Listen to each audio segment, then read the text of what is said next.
Watch original photos and videos related to this news by clicking on the link given in the description below the article courtesy. Please subscribe our YouTube channel Listen News Here. If you like the video, please like, comment and share the video. The big three automakers plan to close all U.S. auto factories as the coronavirus sweeps across the country. Ford said it would temporarily close its factories in North America after Thursday evening shifts.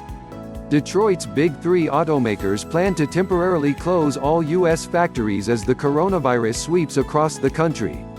The companies bowed to pressure from union leaders and employees who called for protection from the pandemic that spread to more than 212,000 people in nearly every country across the globe. Ford said it plans to close its factories in the U.S., Canada and Mexico after Thursday evening and through March 30th. The company said it would work closely with the United Auto Workers Union in the coming weeks to restart plants and explore additional protocols and procedures to help prevent the spread of the virus.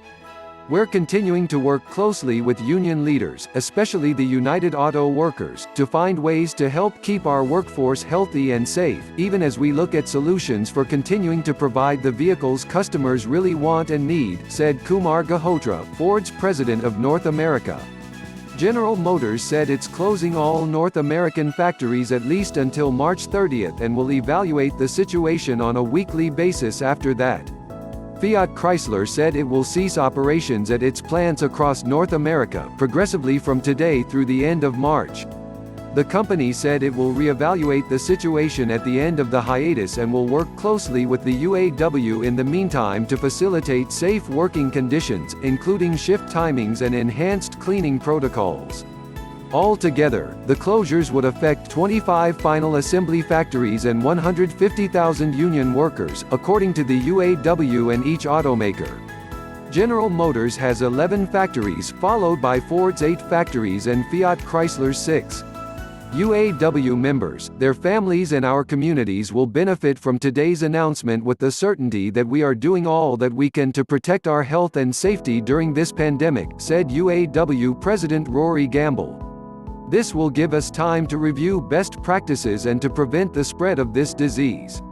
Earlier Wednesday, Ford temporarily closed its operations at a Michigan-based assembly plant after an employee tested positive for COVID-19, spokesman Daniel Barbassa said in an email.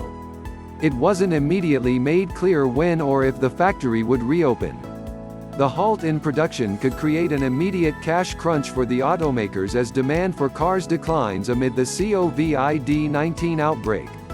RBC Capital Markets adjusted its forecast for auto stocks and said that fallout from the coronavirus could send global auto production down 16% in 2020, fueled partially by an expected 20% decline in U.S. sales. The greater challenge is that once the country gets past the worst of the pandemic, automakers will need to be prepared to get back online quickly to capitalize on the wave of deferred consumer demand, said Jessica Caldwell, Edmunds Executive Director of Industry Analysis. On Tuesday, the UAW said it had reached a deal with Ford, Fiat Chrysler and General Motors that would partially shut down facilities in the U.S. The actions were a compromise between the companies and union after the UAW's Gamble on Sunday urged the automakers to cease production for 2 weeks due to the spread of the virus.